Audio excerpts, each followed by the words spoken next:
Hey everybody, it's Andy Kushner, host of The Wedding Biz, and I have a very special message before I introduce today's special guest. The Wedding Biz has been my passion project for almost 3 years, and I've been so driven to support this industry any way I can and to help your growth in it by bringing you insights from our industry leaders. And the response has been phenomenal. So thank you so much for all you have done to continue to listen in, share, and support the show.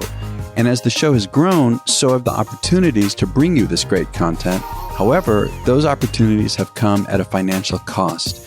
And the best way for me to keep maximizing the potential of the show is to ask you to become a patron. Patreon.com is a community-driven website where people can support creatives in delivering great content to you. And starting for as little as $6 a month, which is only 75 cents per episode, which is basically the cost of a cup of coffee and a breakfast sandwich per month, you can now lend support to not only help you stay engaged with our industry's thought leaders, but also to expand on the kinds of content the Wedding Biz delivers. And of course, you can contribute more if you'd like.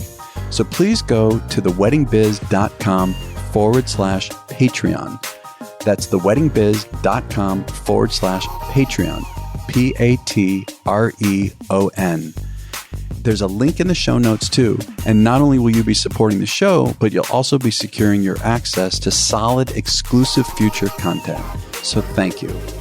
So last week on Monday, I had a new interview with renowned planner designer Brian Raffinelli, who spoke about how he's responding to the impact of the pandemic, both personally and on his business, has some great points to make.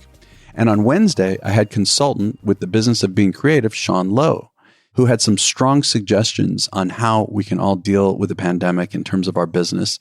And then on Friday, I had a bonus episode, which was with Jordan Kahn of Jordan Kahn Music. So be sure to check out all those episodes from last week that were all really wonderful. And now, without further ado, today's guest is none other than Monte Durham, a very successful fashion expert and one of the stars of TLC's Say Yes to the Dress Atlanta, where he had been the fashion director at Bridals By Lori, the South's premier bridal salon. And Monte was a blast, which of course is no surprise to those who know him. And I was able to get his backstory about how he grew up and his entire trajectory leading up to appearing regularly on TV.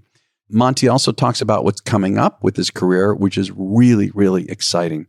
So enjoy my conversation with Monte Durham. Monte, I am so excited to have you on the show. And here we are recording in Maryland. Who would have thought? Right. You just never know where I'm going to show up. Right. But I heard in terms of showing up that you first showed up in West Virginia and that, and that you grew up in quite an interesting circumstance. Is it true? Like no running water, no toilet in the home? I know. That's not rumor. That's for real. That is for real. And you know what the beauty of that is to me is when I speak of my humble beginnings, and by the way, my beginnings are still humble here. Okay. I live a very modest life. But when I speak of that, it just shocks people because you don't see it. Yeah. You look at me and you can't well, you see now, that. Yeah, you're very fashionable and suave and who would know? Right. You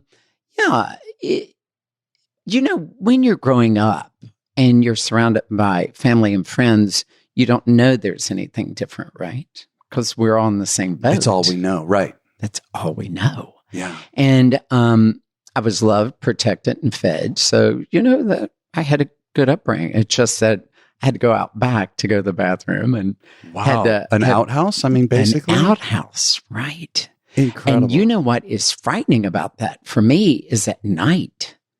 I mean, you're no street lights. Oh yeah. Think about it. Animals, howling, and you have to walk no more than probably, I'd say, you know, half a block maybe, because you got to keep it at a distance from the house. But when you're little, and it's cold, right? Afraid of the night, right? And you go in, and there's no lights inside of them. I would think you'd have a bucket in the bedroom or something. Nothing like that. Huh? No, we didn't. My mother was a neat freak, so that wasn't going to happen. No chamber pot. Yeah, huh? no chamber pot. So we had a little oil lantern. Yeah. That we would light. go out at night. So it was very important for us to wash up and get ready for bed and go to the bathroom because you knew you wanted to sleep through the night and not have to get up. Unfortunately, when you were sick, it's a different story. But for the most part, we survived. The winters were a little in West Virginia in the mountains. Sure. It can be chilling. How do you think that experience growing up that way affected you even as of today? I look back and think how blessed I was to be surrounded by self-made people. I mean, because that's just who we were. Do you know what I mean? We're strong, resilient. We were very sensitive to time and gardening. Was important to our lives. Respect of animals, the land, and each other was taught very early on. Yeah. So, I think that widened my eyes once we did move to Virginia in 1969. Total different lifestyle. What did your parents do? When you my father was in construction. My mother was a homemaker. And siblings? I have 3, 2 older sister, 1 younger. Oh, real? Oh, all girls? All girls. Wow. I mean, yeah. So that's why I'm so well versed in the bridal industry. I grew up with a bunch of girls. You can't shock me. Well, we're and there's plenty on the show of to the rest of us shocking stuff. I also read that that there were a lot of challenges for you. I mean, look, we all have some kind of challenge growing up, right. But that bullying was a really big deal for you. You know what? Not so much in my early 1 through 6th grade, because you're surrounded by like-minded people. I mean, I was on the bus with people that lived and students and friends and cousins that were living in the same rural area that I was. So, you didn't realize there was a major difference. Some did have inside plumbing and, but you didn't think it was odd. And it was funny growing up in Oak Hill, where I was born. We'd go into town and there's this huge mansion, Jones Mansion. Yeah. And I happen to know the family. It's just a weird, but in my lifetime, I never thought, But anyway, and it was a dairy farm. So school field trips, we'd go to this, and we were never allowed to go in the mansion, but we'd go to those big barns and all of those things. And you'd walk down those paths and what I now know to be boxwoods. I just thought they were, bushes at that time. And we're all together, we're all wearing hand-me-downs or, doing stuff like that. And so you didn't know it. So the bullying didn't start actually until we moved to Virginia. And which is what grade for you? It would be 7th. Yeah. Oh, and that's when all kinds of things start to happen. Because, when you're young and idealistic and you're told we're doing this for a better way of life for you, a better education. Yes. So that's what your parents tell you. So you're leaving the hills, you're leaving your grandma and grandpa, who are so very important to me. So you're thinking, okay, great. This is great. I'm going to be in a house with running water. A bathroom, sidewalks, because we had to ride our bikes on dirt road and stuff. Yeah. Just all these crazy things. Go to school where there are bells inside and bathrooms. Because the school I went to, my great-grandfather helped build, and it was a 3-room school. Wow. And first row was first grade. Second row was second grade. Yeah. This is real old school. Right, right. But oddly enough, when I got to Virginia, my reading ability and my math skills put me a grade ahead. Who knew, right? Yeah, that's interesting. They sure isn't going to happen now. So you skipped a grade? Well, no, they just gave me advanced books. I got you. Yeah, right. So, that was trying. But anyway, so I come into a school. I'm very slight, a little guy. I wasn't big. And I have an accent. Oh, okay. I'm not wearing the most fashionable clothes. Right. I'm an outsider. Yeah. So that's where the bullying started. How did it manifest? I mean, were you in fights? Was it that bad? No, just pushing, shoving, taking my books, hiding things, getting into my locker when I was bent over to get into my locker, pulling stuff out of my locker, throwing it on the floor, stuff like that. But I was so slight that I tell this. I'm in the midst of writing a book, so it's interesting. And it's called The Boy Behind the Water Fountain. Oh. And when I was little, because the hallways in the school, those big brown water fountains with that little white button on the top. Sure, I remember that. So they're in alcoves, right? Mm-hmm. So in between classes, I could slide in behind one and stand beside it. And out of the way? Right. Wow. And then go into my class. But that's a heavy thing that while you're growing up, I mean, that's big changing years when we're Right. 7th, 8th grade. I mean, to deal with that. But I imagine at the same time, it must have a lot to do with the foundation of your character now that you went through that. Yeah. And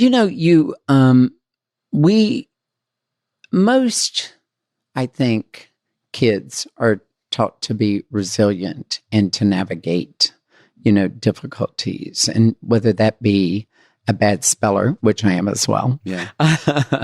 And some other things. But my parents were pretty strict about you're getting back on the horse, right? You got to get back to school. I'd come home. I'd be distraught. I wouldn't have any friends. So you told them. They knew this. Yeah.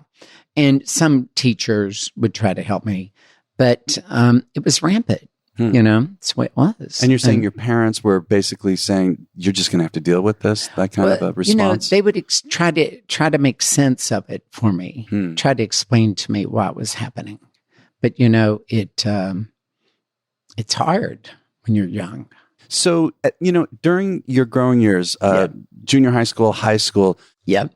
was there any kind of hobbies or did the passion, anything related to the passion you have now back then? Was there anything related? Were you into fashion, anything like that? You know what? I spent a lot of time with the art teachers simply because it was quiet time, because you don't talk in art class, right? So nobody heard my accent. Oh. So it was a great haven for me.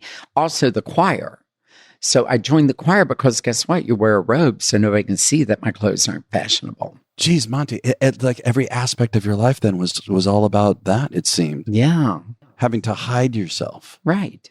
So it's interesting, right? But you learn to navigate it and still be successful and complete high school, right? Interesting. Because my goal was I'm going to turn this around.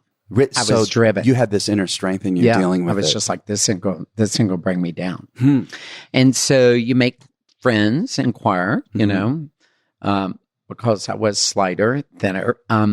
I was a second alto. Okay. And then you think you can sing, right? You're right. And, but what it did for me was give me the confidence to go out and be part of a group because nobody liked me. So they had to like me in choir because we have to work as a team. That's right. We have to be one voice. Right. So, that opened a lot of, opportunities for me with friendships. So that's great. So what did you do after high school? Did you go to college? I did. I didn't have a lot of money, so I went to community colleges. And I studied general studies, and I worked at, oh my God, my first job, this is crazy, was at a bowling alley because I need money, right? Yeah. And I was the guy that you handed the shoes back to and I sprayed them. Right. Listen, back when I was 12, 13, 18, going to bowling alleys. Right. And there was that guy. Yeah, that was me. Guy. You were that guy. Yeah, that's me. That's me. I was the spray guy. But anyway, so I worked at a Ramada Inn. Oh my God. Because it was close to the little college. And then because I was then I was told, the cheekbones, the structure of my face. So I would be an artist model in the drawing classes. Oh, come on. And that would help pay for my tuition. Wow. Right? Interesting. How lucky was I? I don't know. That artwork's got to be floating around out there somewhere. I never saw it because I'm just standing in front. And I had my clothes on. Let's make sure we get that question. Clothes on. I was going to ask that. My bell bottoms. So, but community college is 2 years. So did you end it there or did you go anywhere afterward? There. And then I took a fashion course because that's a capuchon modeling in McLean, which is no longer there. Okay. And it was a 12-month course. I got a certificate, and we had to do two things. We had to put together a fashion portfolio and we had to get a job as a model. You had, interesting. To graduate. What, to graduate? Yeah, to get your little certificate. It's like doggy daycare. You're not going to get out here and just, Yeah. So, the fashion book's easy to do. You know, you cut out pictures, you write about them, you write what inspired you and why and trends. The modeling was hard. I was really, I think my waist was a 27. Jeez. So, that's hard to get.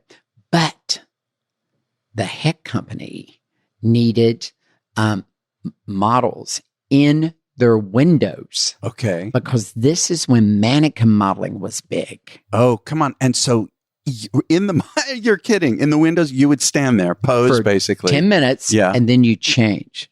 Oh, interesting. So I did mannequin. And then Bloomingdale's hired me. Yeah. To do mannequin modeling in the mall for their Easter parade. So I wish I could have seen this. Do you know how much people would want to see this? Yeah, okay. I'm going to trust you on that. But yeah, it's interesting. So after that, what did you do? I mean, now you're on your own. You need to earn a living. That's what you're doing. What happens next? So I decided if I'm going to be in fashion, I'm going to go to work in retail, right? Okay. That's where it is. Right.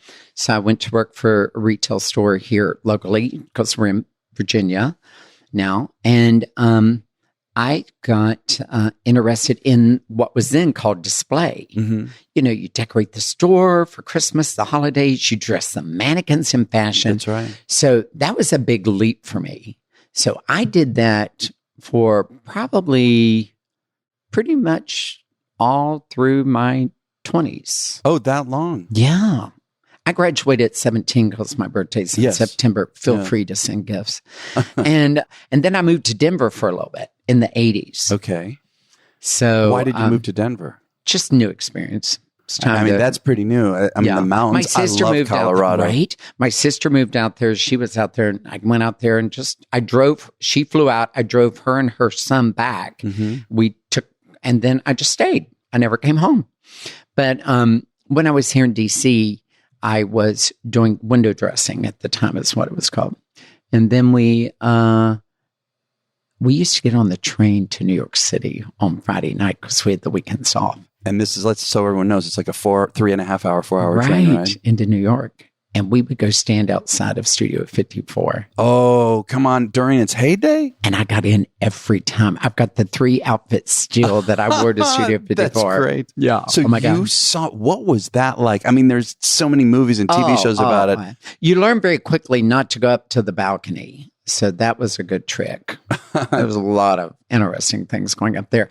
The dance floor, the beautiful thing about that is once you got inside that velvet rope, right? Once you were chosen to get in there, the beauty of it was everybody was equal. That's what I read. See yeah. Andy Warhol right beside you getting a drink because you're getting a drink. And you didn't think there was no social stigmas like, oh God, I can't talk to him. And the celebrities would not be bothered. There was a respect, right? Right. And everybody just party. You get on the dance floor, everybody danced. Yeah. So Michael Jackson could be next year because I know he used to go when he was young. Jagger. I mean, it's just crazy. You'd see these people you'd see in magazines, but they weren't acting any different you were. They were all there to dance and disco. And they had these big columns that would come down out of the ceiling. And on the end of it was a red light, like a police siren. And they would come down in the midst of the fog machine. Oh, wow. And it was going, and they started the laser shows, which everybody started doing. So wow. It was a great time. And of course, I was tan. I had these crazy outfits. So it was good. And you had to learn to, flip your fan. Those big gold lame fans. Everybody had them. The fan dancing. Right. I've seen those. Everybody had a fan. So it's interesting that you didn't think of moving to New York City at that time with your interest in fashion and the development of your career. No. Didn't occur to you. I would go up there and spend weekends, hang out with friends, go up, but nope. And come back to DC. So when did you then become, you were a personal shopper at Woodward and Lothrop, I believe. That. You know everything. Well, some. Yeah, right. Yes. So in that whole heyday, that's where I started. So I got out of display because the general manager at the time really liked my style of dressing the mannequins. And he said, you should dress people. That's right. So but I'm thinking from the experience you talked about, I mean, I understand you being more outgoing, going to Studio 54, but that's a whole different place now to be dealing with people. to be dressing people. What was that like for you? You know what? The challenge with dressing anyone is acquiring their trust. So, and I'm a little bit long-winded. Okay. Yeah. I can talk to a fence post. But I think the beauty of that for me was the interaction, and to actually have somebody trust my skill and talent and see. And especially with your history being bullied and all that, having to hide out. And now people are seeking your attention. They want your advice. Crazy, right? Interesting. Yeah. So that worked out well for me. And then one day, an epiphany, right? We all have them. I was at work in my law office before an appointment. And I thought, is this where I want to land? Do I want to be dressing people all my life? Because, and then I thought, you know what? I've discovered two things that women are very finicky about and are very much on key with. One, they like their clothes to fit them and they want to look good in their clothes. And second of all, they want to make sure their hair looks good. Okay. Right? Their hair is very important to them. Well, I'm not going to be a tailor and sew. I can't do that. I can tell you what should fit you and how it should fit, but I'm not going to take out a needle and thread. But I bet you I can learn to cut hair. So at 32, I went back to Graham Webb International in Arlington and took a course to get my license. Now it's 18-month course, but I'm working full time because I got to pay for school. I then qualified to go and take the advanced course in London, UK. So I borrowed money. Wow. And went to London, and they put me on the platform to do platform styling. I haven't even graduated from hair school yet. And here I'm in London doing platform styling. Can you, for people who don't know what that means, can you explain? That's okay. Yeah. What they do is they pick the talent, which would be the stylist, and they put you on stage and you demonstrate your skill in front of like 300 people. Wow. So you're cutting and styling hair in front of 300 people. I haven't even gotten out of school yet, right? Right. So, so I did that. I came back and I had passed a state board and graduated with the class ahead of me. Oh, geez. I pat myself on the back on that one. Yeah. And it was very hard. I mean, we had to take anatomy. I mean, they had very high standards. It was a British program, and their schooling is totally different. By the way, if you ever want a great haircut, I mean, the Brits have to, it's really challenging to be a hairdresser. That's interesting. And when you say anatomy, and that's interesting. Oh, yeah. I mean, it makes sense, but we I know haven't about heard your that. neck, your head, the occipital bones. We know how the nerves, digestive systems. We took all that. And if you did not get at least 85, you had to take the class again.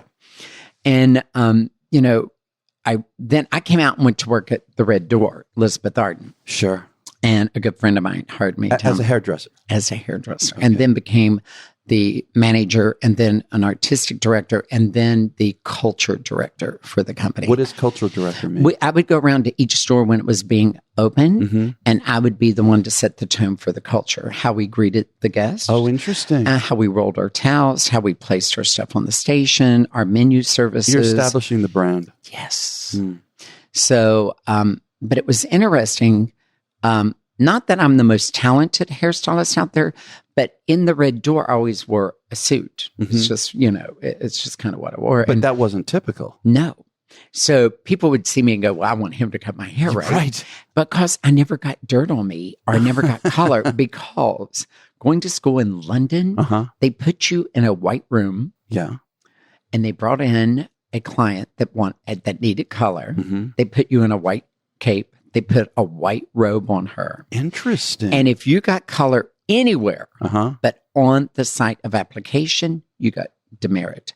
So color can only be at the bowl and point of application. That's what you're taught. So I could dress in an all white suit and do color. And confidently, I'm going to say I don't think I'd get anything on. So anyway, that my precision in doing that and attention to detail had made me very successful in that arena. So how long did that last? I mean, 12 you're 32 years. to 44. Yeah. See, nobody would think this. Okay, so you're 44 years old. You've been doing that for 12 years. You're still in the Washington D.C. area, obviously.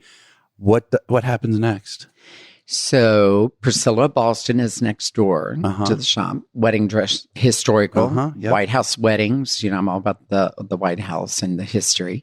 So they came over one day and said, "Oh my God, the guy that was supposed to do our seminar for brides called in sick. We need somebody." You're not going to traditionally get anybody to come away from their chair to do a bride. They will do highlights. They'll do colors.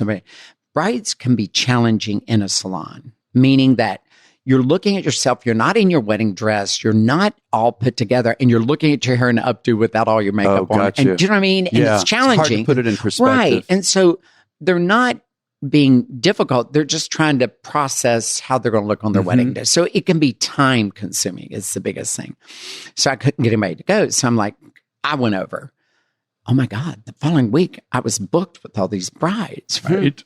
So I started doing hair and makeup for brides. And in 2000, I was voted most preferred hair and makeup for DC, Maryland, and that's great. Virginia, right? Yeah. So then Patricia Caneb, who owned Priscilla Boston after Mrs. Keeter, the original Priscilla Boston, came over. And she dressed in beautiful Karl Lagerfeld. Oh my God, she's so elegant. And these beautiful South Sea pearls. I mean, she was just very sleek and elegant.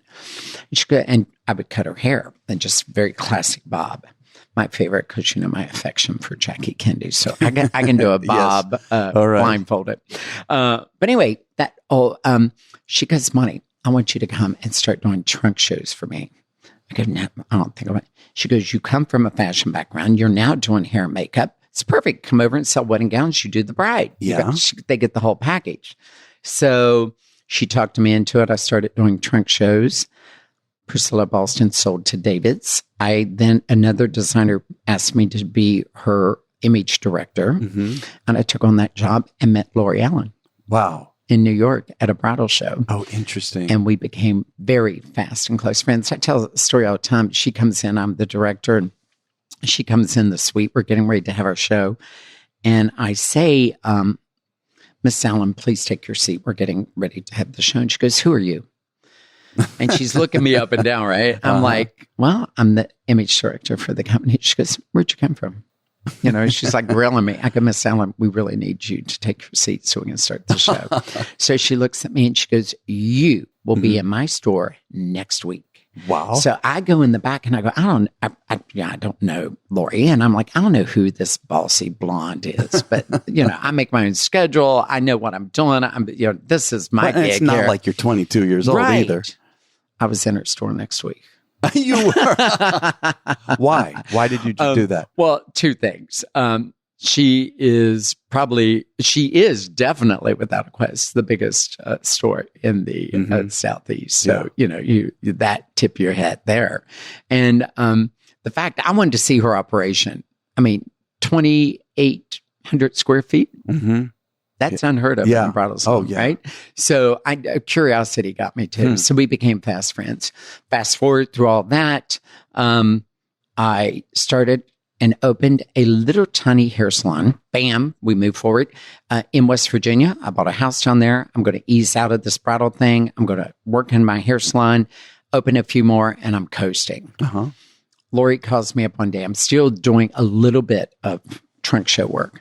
She goes, "TLC just knocked on my door." I go, "Congratulations. It's great." The hit series in New York, Kleinfeld's, was just a runaway success. Yeah. And she goes, "They want to film a pilot." I go, "Lori, I'm so happy for you. It's going to be great. Right. It's going to be so great." And she goes, "No, you're coming down." I go, "Lori, it's really not my gig. I'm good." My salon was doing successful. West Virginia, my home state. As much as I love it, it's challenging to get out of it, air-wise. And so that's what, everybody drives. But anyway, I just said, "No, I don't think so." She goes, "No, come on down." So I said, "I don't know. I'm going to think about this."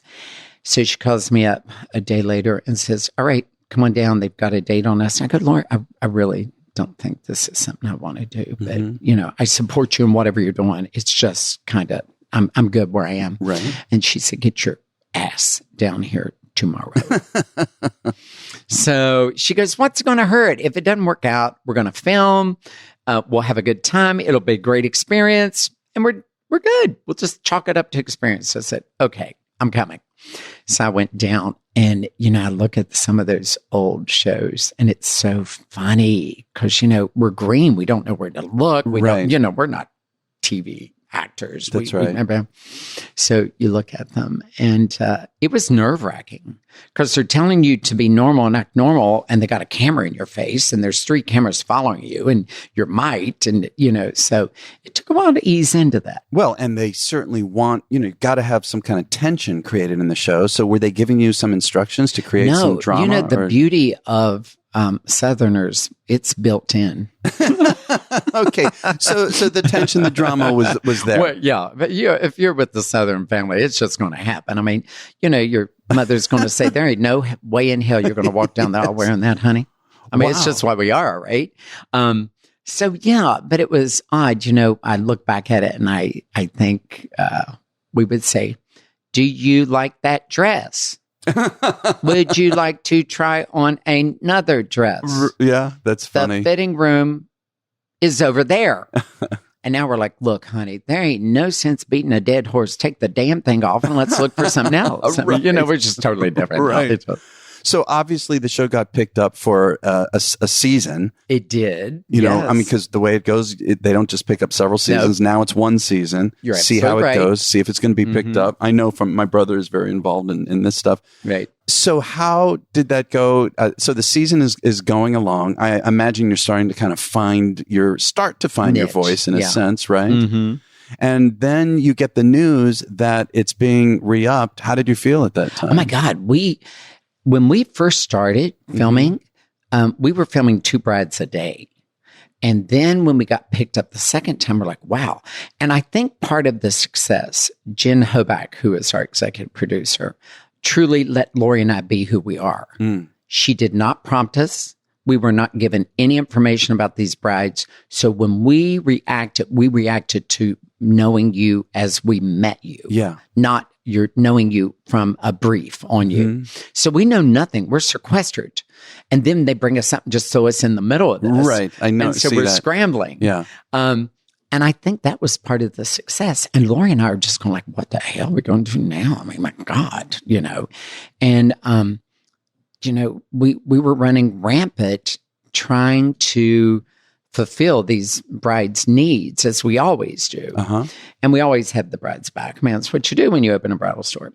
But I think the fact that we were left to our own devices made the show even more successful. And they started buying segments back to back. I mean, we did not stop filming for 2 years. And we were filming 2 brides and sometimes 3 brides a day, 6 days a week. What was it like the first time you started to be recognized in public? What was that experience like? I remember it. I was at Kroger and they said, oh my God, you're that guy on Project Runway. Does that count as being recognized? So I get mistaken for so many people. Randy, they think I'm Randy, which is so funny because we look nothing alike. Funny. Yeah, it's funny. So I get called Randy a lot. And I get, it's just interesting. People look at me and try to put me in a space. But I think the very first time that I realized that people were really recognized in Atlanta, you kind of expect it a little bit because that's where we are. That's where we're filming. I was in New York and I go into St. Patrick's Cathedral. I light my candle. I say my prayer and I am in repose. I'm saying my prayer and my briefcase is off to the side of me. And I think I get a tap on my shoulder and I'm thinking, oh my God, my briefcase. They're probably wondering, is that mine? Security and all this. And it was a woman. And now I'm in, my hands are clasped, my eyes are closed. I'm kneeling, saying a prayer. And she's tapping me on the shoulder and she goes, I'd like to have a photo with you. Oh, no, you're, wow. And she called me by my name, right? She goes, Monte, I'd like to have a photo with you. So I turn around, I go, I just feel kind of odd having my photo taken in here. And I'm saying my morning prayers. And she goes, it's okay. I'm going to wait for you outside. Oh, geez. So I go outside, and, you're flattered, right? I'm in New York City. Mm-hmm. All the people here, here I'm recognized. So I go out and we're standing on the steps and we take a photo. Well, then somebody else recognizes. And then, of course, she's saying, oh, that's Monte on Say Yes to Dress. Right. So I start getting. You get a little crowd. Yeah, I'm getting, it's exciting, but yet, when people start surrounding you, you just don't know. I'm not used to this. So but my favorite part of that whole day, this young father comes up with these two beautifully dressed little girls, and they must have been about 7. And he said, can we have a photo? And I go, sure. So I'm, that's when you can touch people. So I've got them each beside me and I'm talking to them like, so what do you love most about the show? Do you like seeing the pretty dresses? Do you like the jewelry? Do you like the hair? Do you like seeing them try on all the dresses? And they're just looking at me just oddly, just staring at me. And I look at the father and I go, are they not understanding they don't like the show or whatever? And he goes, oh, we don't know what you do. We just saw everybody else taking a photo and thought we should too. That's crazy. Oh my God. I love it. It made my day. I want to spend a little bit of time talking about, you were there for 10 years. 9 years. 9 years. It's 10 in August. So the psychology behind picking out a gown. I mean, this is a highly charged moment for the bride. I mean, in a minute, we'll get to the whole entourage and the mother. I'd love to hear your take on that. But for the bride, it's such a vulnerable position, vulnerable position to be in. It is. So to help them to feel better, to be able to pick out a gown, if you could talk about that, the psychology behind it all. Right. Well, there's a couple things when I talk to a bride. I mean, the first thing is something that we cannot help you with, and that's your budget. Mm-hmm. So we need to have a clear path there. We need to know exactly where we land because obviously dresses have different price points. So that, and we don't have to actually ask that. If you show me a picture of what you're liking, and if you've done your homework, I know how much those gowns are costing and that range. So I don't broach that initially. Mm-hmm. We'll talk about that a little later. But the one thing I do is I'll say, all right, so you've shown me pictures of gowns you love. We're going to go there. But also, you've got to remember you made an appointment to try on gowns. Mm-hmm. So we need to try on every gown. And we got to find the one that looks the best from your waist to your shoulders, because most of your photos are going to be in that. Oh, interesting. You're going to have full length. I didn't even think of that. Yeah. So, we're going to find is a jewel neckline, is a V-neck, because a halter is a sweetheart, a bateau. We're going to find out what neckline looks good on you. But before we do that, I'm going to have to help you with a big decision. And that one is going to be what kind of gown you're going to wear, because people tell you, go out, get your wedding gown. It sets the tone for the wedding, right? But it doesn't. Your location sets the tone of your wedding. Okay. Because what you're going to wear on a beach is different than what you'll wear in a house of worship, a cathedral, a synagogue. Right, a ballroom. What you're, right. Yeah. Or if you're on a barn or in the field, or if it's just you two at the Justice Peace. So you tell me what your plans are for your wedding, and we're going to start the search because that's where we need to land. If you are traveling, we want to make sure that gown can travel with you with minimal disruption in the way it looks, right? Lace, you can ball it up, hang it, and it just falls right into place. Silk satin, you're going to need a steamer. So it's things like that. So I start talking to the practical part of it, and then it moves naturally into the emotional part. Oh, it does. And it happens like that. Well, because the bride will put on something, I love how this feels. Or, oh my God, look how beautiful the lace is. I've always wanted this neckline. So it just evolves from there on. So what about the entourage they bring with them? They're bringing... do they have to bring them? I mean...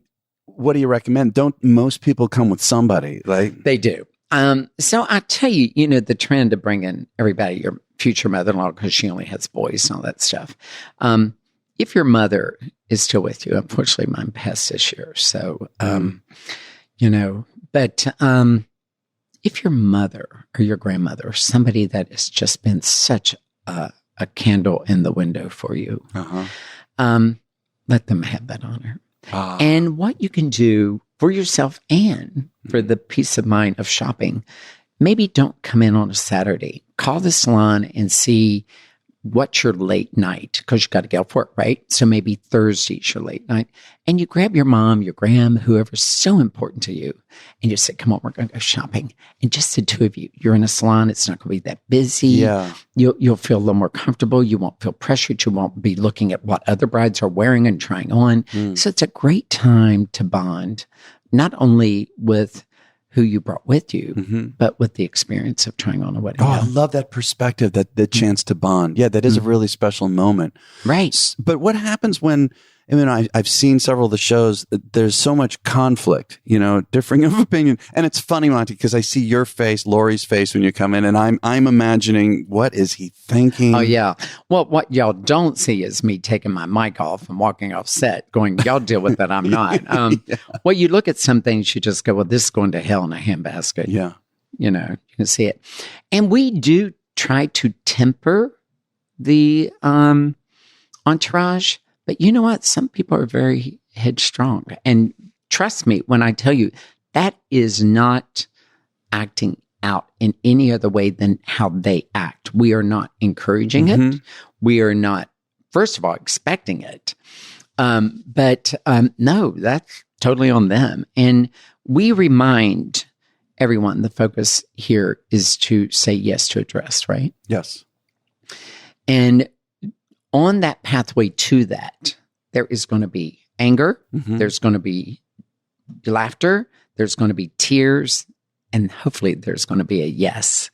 But we have to figure out what is the smoothest way to make that happen. So not only we're listening to what the bride says, we listen to entourage, but you'll also see me saying, no, you're going to try this dress on, and you'll see Robin in the, let's just try it on. He's not going to shut up until you try it on. Right. And they think I'm being pushy. I'm not, because I'm going to prove a point to you.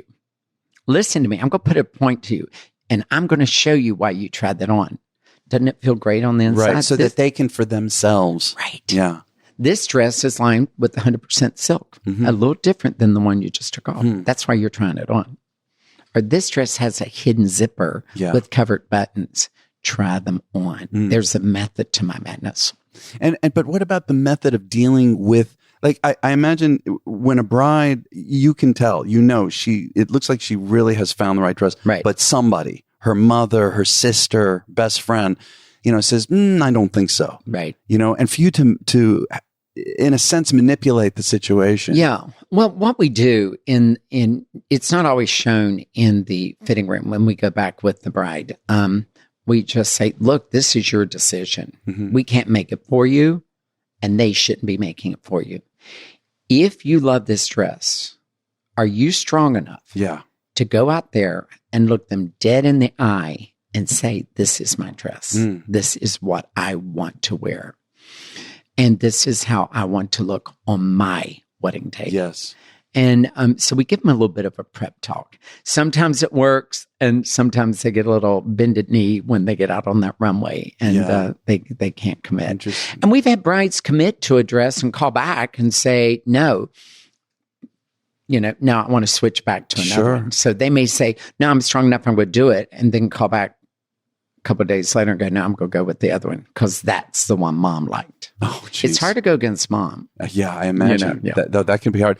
What about bridesmaids' dresses? Oh, my God. That's a whole nother. There's the answer right there. Yeah.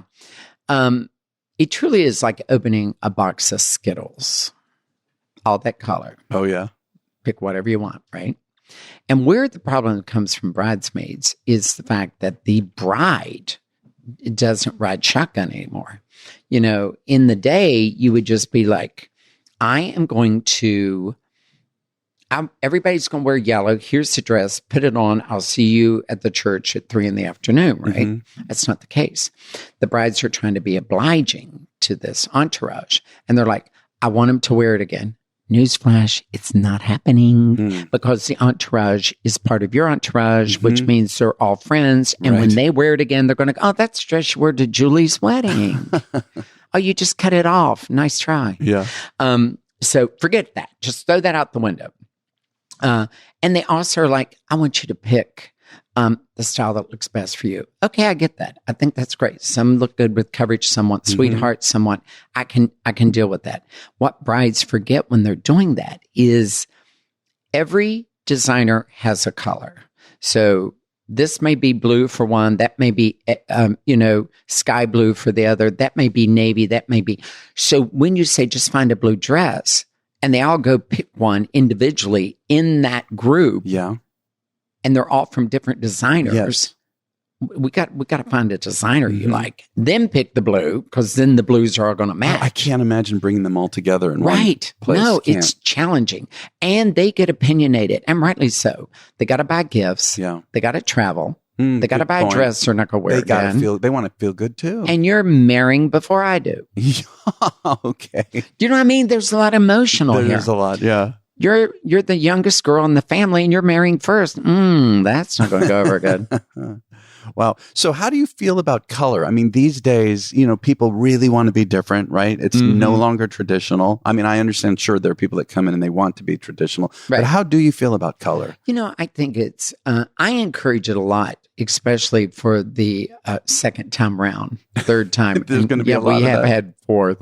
Wear the dress you love, right? The first time you probably wore something that was conventional or something that was expected, but wear the dress you love would be the way to do it. So it's interesting to look at color, and it's funny where the girls add it. They may add it as sashes. They may put buttons down the back of the gown in a different color. But for the most part, I would say 85, maybe 87% all brides are going to wear ivory, even second time around. What is now in front of you? I mean, the latest season has just started. We're just into it. Yes. What's going to happen with your future? All right. The crystal ball, right? Yeah. Yeah, we're pulling out.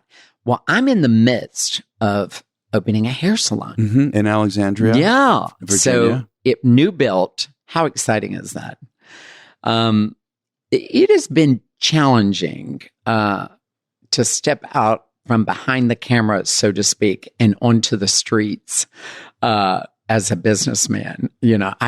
This is a hat I've not worn to this extent, and it is challenging. And a very good friend of mine, Dan, has been helpful through this, steering me and keeping me focused, because I'm sort of like squirrel, Right. But you can't afford to make fumbles. I can't afford to make it. This year, the eyes are on you. Yeah, this year I'm turning 64. Wow. That's your cue to say you don't look at money. You don't. Actually, your energy, you missed Monte. Your cue. No, I'm joking. No, it's true. Your energy. But I love it. Keep going. Yeah. So, it's a challenge. I'm investing a lot of money here. Yeah. And I'm very excited about it. It's going to be very chic, small, and intimate. Just so I came from Red Doors. I don't want all that madness.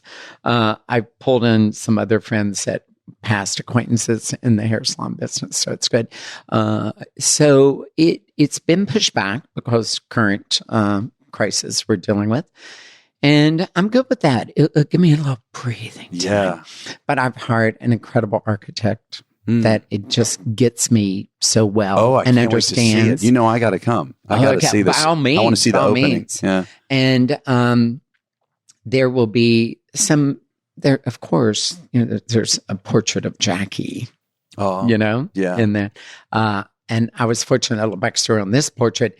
The Ronald McDonald Foundation in LA flew me out and gave me their Spirit Award for my work with underprivileged students, and had a local artist paint this beautiful portrait of Jackie. So that will be hanging in the salon. Oh, that's great. So to inspire us all to be gracious and kind. So, well, now there's also a rumor of you starting a new reality TV show.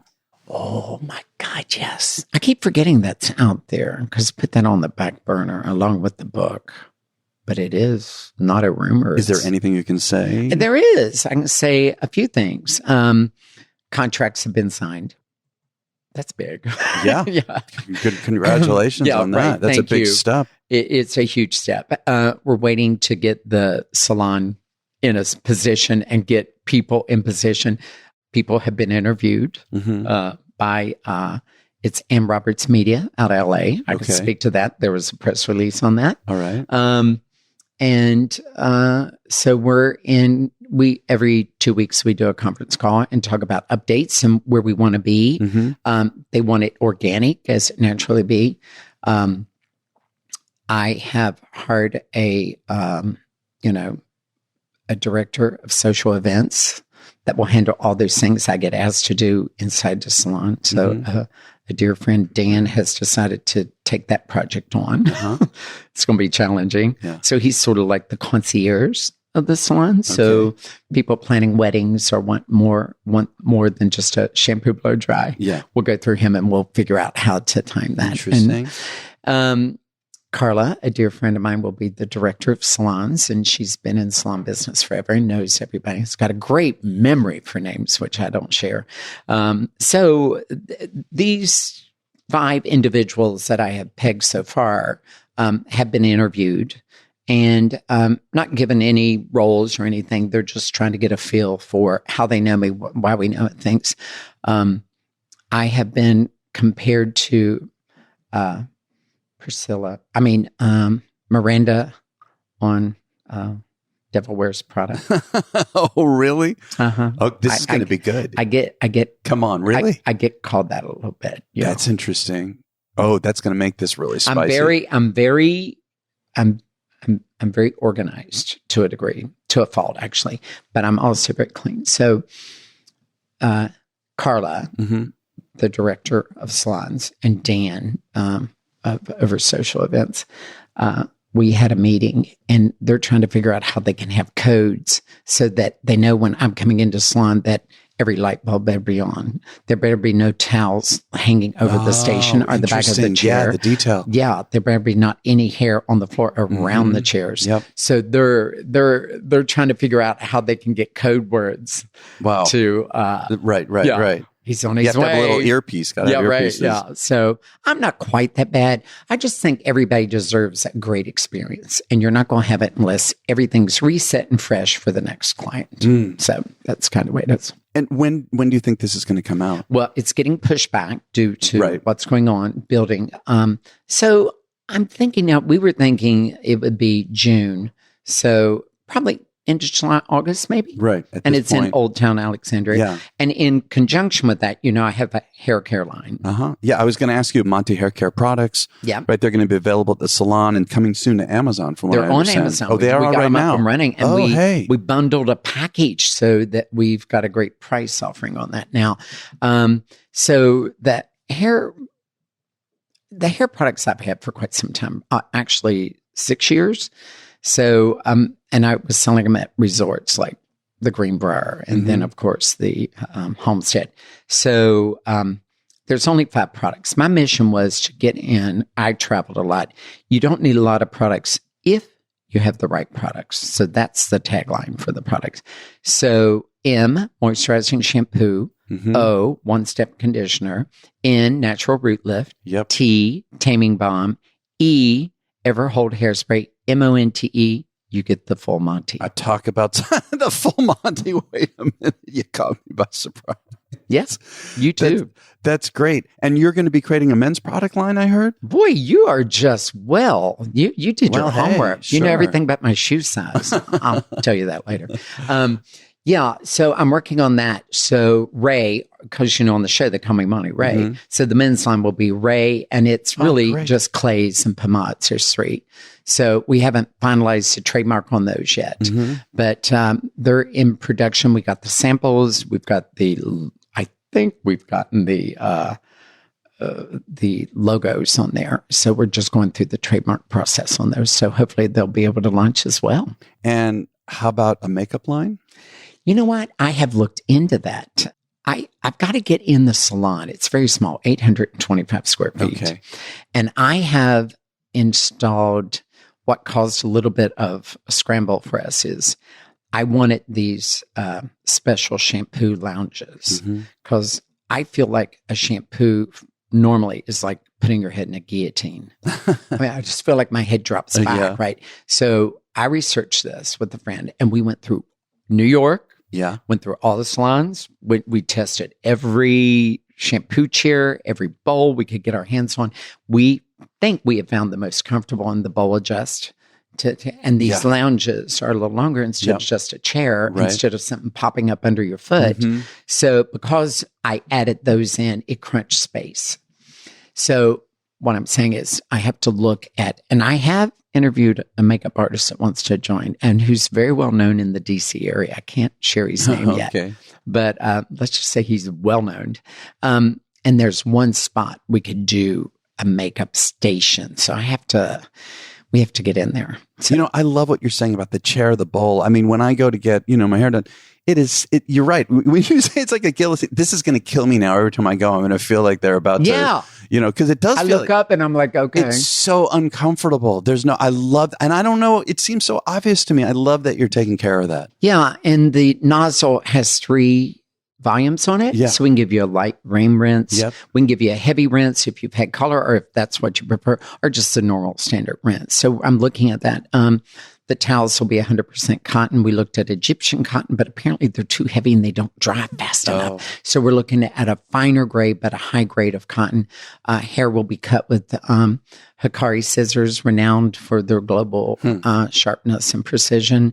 Of course, you will be seated in chairs that have the support for you at your station. Ergonomically designed. Yeah. So I pushed every button I could find to make this. Here's one more. I'm assuming you already took care of this. One of the things I love the most, which doesn't happen enough, is when they're washing my hair, is to get an incredible massage, head massage, neck massage. We are. I will tell you that I give one of the best shampoos you'll probably ever have because I do that. Yeah. And when we opened the Red Door in San Francisco, our shampoo assistant quit. So I stayed on to help out in the store. I made more money giving shampoos than I did cutting hair. I mean, like, I need to do this. But no, you're absolutely right. And that's an experience you got to take to the chair. It is an experience, the whole thing. Yeah, right. It's interesting, Monte. I've thought to myself, why wouldn't there be an extra service offered? I've not seen this anywhere where ahead of time you make the appointment and you can book 20-minute head massage, and build that into it. Yeah. And have some, why not? Right. 15, absolutely. 20, 30 minutes as part of the process. It sets the whole tone. Yeah.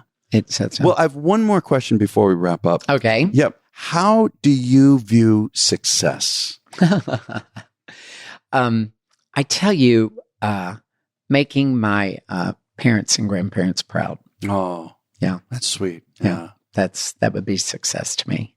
I'm very fortunate. I'm surrounded with love and friends. And, I live my house is old and small. I do my own laundry. I don't have a personal assistant. So I'm not caught in trappings of what could probably be in my arena, right? To what I do. And I think success for me is being the man I was raised to be. And that was being respectful, kind, and generous. And if I can continue that pathway, then I'll consider it a great success for me. Well, thank you for being on the show. It's been a pleasure. My pleasure. I look forward to coming back. Great. Definitely. I'm going to take you on that. Thank you for listening to my conversation with Monte Durham. Wasn't that incredible? Please share this with your friends and colleagues, both in and outside of the business. Monte's was a great interview. And be sure to check out his social media handles on Facebook and Twitter. It is at Monte Durham. And on Instagram, it's The Real Monte Durham. You can find all of this in the show notes at our website of theweddingbiz.com. And please don't forget to listen to our follow-on segment with each interview, The Next Level, which comes out on Wednesdays, in which I have a guest co-host. And together we tease out some of the highlights of the interview and help break them down to deliver specific tactics and tips to raise your own business to the next level. And this week's guest co-host is going to be Nairi Kalajian, wedding fashion expert with Lavella Bridal. Nairi is also a best-selling author, celebrity stylist, and she coaches and educates. And so be sure to subscribe to The Wedding Biz. You'll be able to get automatic downloads if you would like. It's free. And be sure to follow us, particularly on Instagram at The Wedding Biz.